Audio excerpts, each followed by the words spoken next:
Today in our class, we are going to revise continuous tense. As you all know that your June exams are approaching near, so we have started revision schedule. Bache, you have done continuous tense in detail in previous lectures. Previous lectures ਦੇ ਵਿੱਚ ਤੁਸੀਂ ਇਸ tense ਨੂੰ detail ਦੇ ਵਿੱਚ ਕੀਤਾ ਆ, ਠੀਕ ਹੈ?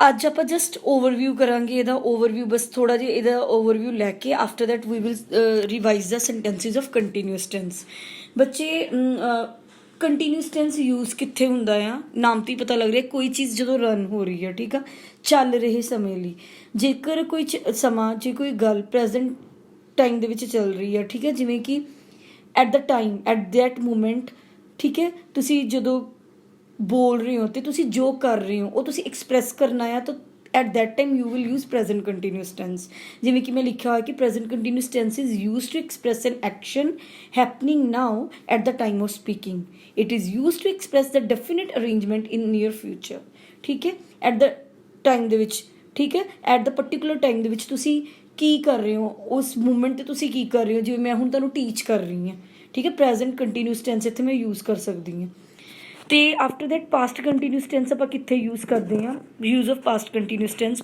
this tense is used to express a past event or past action it is also used to express a past habit ਠੀਕ ਆ ਤੁਹਾਡੀ ਕੋਈ ਪਾਸਟ ਹੈਬਿਟ ਆ ਉਹਨੂੰ ਐਕਸਪ੍ਰੈਸ ਕਰਨ ਲਈ ਤੇ ਤੁਸੀਂ ਕੋਈ ਪਾਸਟ ਇਵੈਂਟ ਤੇ ਪਾਸਟ ਐਕਸ਼ਨ ਪਾਸਟ ਦੇ ਵਿੱਚ ਤੁਸੀਂ ਕੀ ਕਰ ਰਹੇ ਸੀ ਉਹ ਐਕਸਪਲੇਨ ਕਰਨ ਲਈ ਤੁਸੀਂ ਪਾਸਟ ਕੰਟੀਨਿਊਸ ਟੈਂਸ ਨੂੰ ਯੂਜ਼ ਕਰੋਗੇ use of future continuous tense ਬੱਚੇ ਪਤਾ ਹੀ ਹੈ ਸਾਨੂੰ ਤੁਹਾਡਾ ਕੀ ਪਲਾਨ ਆ ਫਿਊਚਰ ਲਈ ਤੁਹਾਡਾ ਕੀ ਪਲਾਨ ਆ ਠੀਕ ਆ ਜਿਵੇਂ ਬੋਲਾਂ ਮੈਂ ਕੱਲ ਦਿੱਲੀ ਜਾ ਰਿਹਾ ਹੋਵਾਂਗਾ ਹੁਣ ਪਤਾ ਆ ਰਿਹਾ ਹੋਵੇਗਾ ਫਿਊਚਰ ਕੰਟੀਨਿਊਸ 'ਚ ਆਵੇਗਾ ਰਿਹਾ ਸਨ ਰਹੇ ਸੀ ਪਾਸਟ ਕੰਟੀਨਿਊਸ 'ਚ ਆਵੇਗਾ ਐਂਡ ਰਿਹਾ ਹੈ ਰਹੇ ਹਨ ਪ੍ਰੈਜ਼ੈਂਟ ਕੰਟੀਨਿਊਸ ਦੇ ਵਿੱਚ ਆਊਗਾ ਇਹ ਤੁਹਾਡੀ ਰੈਕੋਗਨੀਸ਼ਨ ਆ ਠੀਕ ਆ ਮੈਂ ਇੰਨੀ ਡਿਟੇਲ 'ਚ ਨਹੀਂ ਦੱਸ ਰਹੀ ਬਿਕੋਜ਼ ਤੁਸੀਂ ਇਹ ਡਿਟੇਲ ਦੇ ਵਿੱਚ ਟੈਂਸ ਕਰ ਚੁੱਕੇ ਹੋ ਆਪਾਂ ਜਸਟ ਅੱਜ ਓਵਰਵਿਊ ਲੈ ਰਹੇ ਹਾਂ ਐਗਜ਼ਾਮੀਨੇਸ਼ਨ ਪੁਆਇੰਟ ਆਫ ਵਿਊ ਠੀਕ ਹੈ for examination point of view ਤਾਂ ਹੁਣ ਫਿਊਚਰ ਕੰਟੀਨਿਊਸ ਦਾ ਪਤਾ ਲੱਗਿਆ ਤੁਹਾਡਾ ਕੋਈ ਐਕਸ਼ਨ ਹੈ ਜਿਹੜਾ ਤੁਸੀਂ ਪਲਾਨ ਕਰ ਰਹੇ ਹੋ ਤਾਂ ਉਹਦੇ ਲਈ ਆਪਾਂ ਫਿਊਚਰ ਕੰਟੀਨਿਊਸ ਟੈਂਸ ਨੂੰ ਯੂਜ਼ ਕਰਨਾ ਆ ਨਾਓ ਬੱਚੇ I am going to give you sentences for practice MCQs ਦੀ ਫਾਰਮ ਦੇ ਵਿੱਚ ਹੋਊਗੇ ਕਰੈਕਟ ਨੂੰ ਆਪਾਂ ਆਪਸ਼ਨ ਨੂੰ ਕਰੈਕਟ ਕਰਾਂਗੇ ਜਿਹੜਾ ਉਹਨੂੰ ਮਾਰਕ ਕਰਾਂਗੇ ਰਾਈਟ ਉਹ ਤੋਲੀਆ ਨਿਚੋੜ ਰਹੀ ਹੈ she is ringing out the towel she was wringing out the towel she is wringing the towel none of the above ਹੁਣ ਪਤਾ ਸਾਨੂੰ ਰਹੀ ਹੈ ਆ ਗਿਆ ਤਾਂ ਇਹ ਕਿਹੜਾ ਟੈਂਸ ਆ ਪ੍ਰੈਜ਼ੈਂਟ ਕੰਟੀਨਿਊਸ ਟੈਂਸ ਆ ਤੇ ਇਹਦੇ ਵਿੱਚ ਆਪਾਂ ਕੀ ਲਿਖਾਂਗੇ she is wringing out the towel because ਸਾਡੇ ਸਬਜੈਕਟ ਦੇ ਨਾਲ is am are present continuous ਦੇ ਵਿੱਚ ਸਬਜੈਕਟ ਦੇ ਨਾਲ is am are V1 plus ing ਲੱਗਦਾ ਆ ਠੀਕ ਹੈ ਤਾਂ ਕਰੈਕਟ ਆਪਸ਼ਨ A ਆ ਸੈਕਿੰਡ ਆ ਕਿਸਾਨ ਖੇਤ ਵਿੱਚ ਹਲ ਚਲਾ ਰਿਹਾ ਹੈ ਜਿਹੜਾ ਸਾਡਾ ਸਬਜੈਕਟ ਆ ਉਹ ਕੀ ਹੈ ਬੱਚੇ ਸਾਡਾ ਸਬਜੈਕਟ ਸਿੰਗੂਲਰ ਆ the options ਦੇਖੋ ਕੀ ਆ the farmers are plowing the field the farmer is plowing the field the farmer was plowing the field the farmers were plowing the field ਹੁਣ ਦੇਖੋ ਰਿਹਾ ਹੈ ਤਾਂ ਕਿਹੜੀ ਆਪਸ਼ਨ ਕਰੈਕਟ ਹੋਊਗੀ B the farmer is plowing the field ਅੱਗੇ ਮੈਂ ਤੁਹਾਡੀ ਕਾਬਲੀਅਤ ਤੇ ਸ਼ੱਕ ਨਹੀਂ ਕਰ ਰਿਹਾ I do not have doubt your competence first ਤਾਂ ਹੋ ਹੀ ਨਹੀਂ ਸਕਦੀ ਕਿਉਂਕਿ do not ਤਾਂ ਇਸ ਟੈਂਸ ਦੇ ਵਿੱਚ ਯੂਜ਼ ਹੀ ਨਹੀਂ ਹੁੰਦਾ I am not doubting your competence I was not doubting your competence none of the above ਕਰ ਰਿਹਾ ਹਾਂ ਤਾਂ ਕੀ ਆਊਗਾ I am not ਡਾਊਟਿੰਗ your competence ਕਿਉਂਕਿ ਪ੍ਰੈਜ਼ੈਂਟ ਕੰਟੀਨਿਊਸ ਟੈਂਸ ਆ ਕੀ ਤੁਸੀਂ ਧੁੱਪੇ ਬੈਠੇ ਹੋ ਠੀਕ ਹੈ ਤੁਸੀਂ ਇੱਕ ਪਰਸਨ ਨਾਲ ਆਪਾਂ ਗੱਲ ਕਰ ਰਹੇ ਹਾਂ ਆਪਸ਼ਨਸ ਦੇਖੋ is you sitting in the son R ਦੇ sitting in the son R you sitting ਇਨ ਦੀ ਸਨ ਵਰ ਯੂ ਸਿਟਿੰਗ ਇਨ ਦੀ ਸਨ ਤਾਂ ਕਰੈਕਟ ਆਪਸ਼ਨ ਕੀ ਆ are you sitting in the sun next ਆ ਬੱਚੇ ਤੁਹਾਡਾ ਛੋਟਾ ਭਰਾ ਰੋ ਰਿਹਾ ਸੀ your brother is crying ਰਿਹਾ ਸੀ ਆ ਗਿਆ past continuous tense ਆ first option your brother is crying second your small brother is crying your younger brother is crying and D ਹੈ your younger brother was weeping ਤਾਂ correct option ਕਿਹੜੀ ਹੋਊਗੀ ਛੋਟਾ ਭਰਾ younger brother ਹੁੰਦਾ your younger brother was weeping ਕਿਉਂਕਿ ਸਾਡੇ ਰਿਹਾ ਸੀ ਲਾਸਟ ਦੇ ਵਿੱਚ ਅੰਤ ਦੇ ਵਿੱਚ ਸੈਂਟੈਂਸ ਦੇ ਕੀ ਆ ਰਿਹਾ ਸੀ ਮੇਰਾ ਸਿਰ ਚਕਰਾ ਰਿਹਾ ਹੈ ਅਗੇਨ ਪ੍ਰੈਜ਼ੈਂਟ ਕੰਟੀਨਿਊਸ ਟੈਂਸ ਆ ਗਿਆ ਬੱਚੇ you will do it by yourself ਆਪਣੇ ਆਪ ਤੁਸੀਂ ਕਰੋਗੇ ਇਹਨੂੰ ਠੀਕ ਹੈ ਆਕਾਸ਼ ਵਿੱਚ ਬੱਦਲ ਨਹੀਂ ਗਰਜ ਰਹੇ ਸਨ। ਕਿਹੜਾ ਟੈਂਸ ਆ? ਰਹੇ ਸਨ। ਪਾਸਟ ਕੰਟੀਨਿਊਸ ਟੈਂਸ ਆ। ਦ ਕਲਾਊਡਸ R ਨॉट thundering in the sky ਹੋ ਹੀ ਨਹੀਂ ਸਕਦਾ ਕਿਉਂਕਿ ਆਰ ਆ ਗਿਆ ਇਹਦੇ 'ਚ, ਔਰ ਸਾਡੇ ਕੋਲ ਲਾਸਟ 'ਚ ਕੀ ਹੈ? ਰਹੇ ਸਨ। ਦ ਕਲਾਊਡਸ ਵਰ ਨॉट ਥੰਡਰਿੰਗ ਇਨ ਦੀ ਸਕਾਈ, ਦ ਕਲਾਊਡਸ ਵਰ ਨॉट ਸ਼ਾਊਟਿੰਗ ਇਨ ਦੀ ਸਕਾਈ, ਦ ਕਲਾਊਡਸ ਵਰ ਨॉट ਸਕਰੀਮਿੰਗ ਇਨ the sky. Garjan the vocabulary English ਕੀ ਹੈ ਬੱਚੇ? ਦ ਕਲਾਊਡਸ ਵਰ ਨॉट ਥੰਡਰਿੰਗ ਇਨ ਦੀ ਸਕਾਈ। ਥੰਡਰਿੰਗ ਬੋਲਦੇ ਆ ਗਰਜਨ ਨੂੰ। ਦ ਕਲਾਊਡਸ ਵਰ ਨॉट thundering in the sky. After that ਬੱਚੇ ਨੈਕਸਟ, ਕੀ ਮਾਲੀ ਪੌਦਿਆਂ ਨੂੰ ਪਾਣੀ ਦੇ ਰਿਹਾ ਸੀ? ਫਿਰ ਰਿਹਾ ਸੀ ਆ ਗਿਆ ਇੰਟਰੋਗੇਟਿਵ ਸੈਂਟੈਂਸ ਆ, ਪਰ ਤੁਸੀਂ ਇਹਨੂੰ ਖੁਦ ਕਰੋਗੇ, ਠੀਕ ਆ। ਇਹਦੀ correct option you will do by yourself. ਕਿ ਉਹ ਪਾਗਲ ਕੁੱਤੇ ਦੇ ਪਿੱਛੇ ਦੌੜ ਰਹੇ ਸਨ। ਪਾਸਟ ਕੰਟੀਨਿਊਸ ਆ, you will do by your self.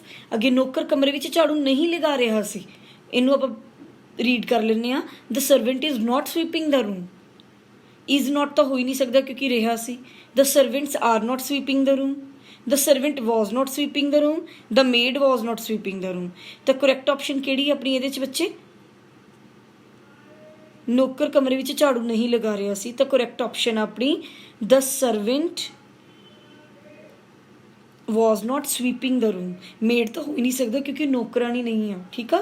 Servant ਦੀ ਗੱਲ ਹੋ ਰਹੀ ਹੈ। The servant was not sweeping the room। Next ਆ ਜਾਓ ਬੱਚੇ।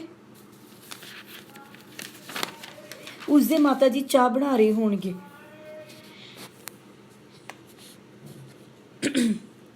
His mother will be preparing tea। Their mother will be preparing tea। His mother shall be preparing tea। None of the above। ਉਸਦੇ ਮਾਤਾ ਜੀ ਸਿੰਗੂਲਰ ਪਰਸਨ ਦੀ ਗੱਲ ਹੋ ਰਹੀ ਆ, ਬਣਾ ਰਹੇ ਹੋਣਗੇ। ਫਿਊਚਰ ਕੰਟੀਨਿਊਸ ਟੈਂਸ ਆ, ਤਾਂ ਕਰੈਕਟ ਆਪਸ਼ਨ ਏ ਆ, his mother will be preparing tea. ਮਦਾਰੀ ਆਪਣਾ ਖੇਲ ਦਿਖਾ ਰਿਹਾ ਹੋਵੇਗਾ। ਆਪਸ਼ਨਸ ਆ, the butcher will be showing his tricks, the barber will be showing his tricks, the juggler will be showing his tricks, the juggler will be performing his trick. ਤਾਂ ਕਿਹੜੀ option correct ਆ? ਮਦਾਰੀ ਦੀ English ਕੀ ਹੈ ਬੱਚੇ? ਦ ਜਗਲਰ। ਦ juggler will B ਦਿਖਾਉਣ ਦੀ ਕੀ ਹੁੰਦੀ ਆ? English showing. The juggler will be showing his tricks. ਕੀ ਬੱਚਾ ਸਿਸਕੀਆਂ ਭਰ ਰਿਹਾ ਹੋਵੇਗਾ? Will the child be sobbing, shall the child be sobbing, is the child be sobbing, will the child be weeping. ਸਿਸਕੀਆਂ ਭਰਨ ਦੀ ਇੰਗਲਿਸ਼ ਬੱਚੇ ਸੋਬਿੰਗ ਹੁੰਦੀ ਹੈ, ਤਾਂ ਕਰੈਕਟ ਆਪਸ਼ਨ ਕੀ ਆ? Will the child be sobbing. Next ਆ, ਉਹ ਅਗਲੇ ਸਾਲ ਤੋਂ ਕਾਲਜ ਵਿੱਚ ਨੌਕਰੀ ਕਰ ਰਿਹਾ ਹੋਵੇਗਾ। ਉਹ ਸਿੰਗੂਲਰ ਸਬਜੈਕਟ ਆ। ਆਪਸ਼ਨਸ 4 ਨੇ। They will be working in a college next year, he will be working in a university next year, he will be working in a college next year, he shall be working in a college next year. ਤਾਂ ਸਾਡੀ correct option ਕਿਹੜੀ ਆ? Which one? ਸੀ। ਜਦੋਂ ਤੁਸੀਂ ਸਾਨੂੰ ਮਿਲਣ ਆਓਗੇ ਅਸੀਂ ਆਰਾਮ ਨਹੀਂ ਕਰ ਰਹੇ ਹੋਵਾਂਗੇ। We shall not be resting when you visit us, we will not take rest when you visit us, we will not be resting when you visit us, we will not be resting when they visit you। the correct option ਬੱਚੇ ਕਿਹੜੀ ਆ? we shall not be resting when you visit us because ਇਹ future continuous tense ਆ and we ਦੇ ਨਾਲ ਆਪਾਂ shall ਲਗਾਉਂਦੇ ਆ। ਮਾਤਾ ਜੀ ਕੱਪੜੇ ਇਸਤਰੀ ਕਰ ਰਹੇ ਹੋਣਗੇ। ਇਸਤਰੀ ਕਰਨਾ ਮਤਲਬ ਪ੍ਰੈਸ ਕਰਨਾ, ਆਇਰਨਿੰਗ ਉਹਦੀ ਇੰਗਲਿਸ਼ ਆ। the mother is washing the clothes, washing ਤਾਂ ਹੋ ਹੀ ਨਹੀਂ ਸਕਦਾ। the mother is ironing the clothes, the mother was ironing the clothes, the mother will be ironing the clothes। ਤਾਂ correct option ਕੀ ਆ? ਸਾਡਾ tense present continuous ਆ, ਕਰ ਰਹੇ ਹਨ ਤਾਂ the mother is ironing the clothes। ਸੋ ਬੱਚੇ ਆਪਾਂ sentences ਕਰ ਲਏ ਨੇ ਸਾਰੇ। ਪ੍ਰੈਕਟਿਸ ਤੁਸੀਂ ਕਰਨੀ ਆ। ਪੇਪਰ ਤੁਹਾਨੂੰ MCQ ਫਾਰਮ ਦੇ ਵਿੱਚ ਆਉਣਾ ਆ। ਤੁਹਾਡੇ ਪੇਪਰ ਯੂ ਨੋ ਇਟ ਕਿ ਇਹ ਸਟਾਰਟ ਹੋ ਰਹੇ ਨੇ 4th of June ਤੋਂ। ਤਾਂ ਪਲੀਜ਼ ਬੱਚੇ be ready for your exams. MCQ form ਦੇ ਵਿੱਚ ਤੁਹਾਨੂੰ ਕੁਐਸਚਨਸ ਆਉਣਗੇ and you have to give the answer to them। Okay, be prepare well for your June test। Thank you.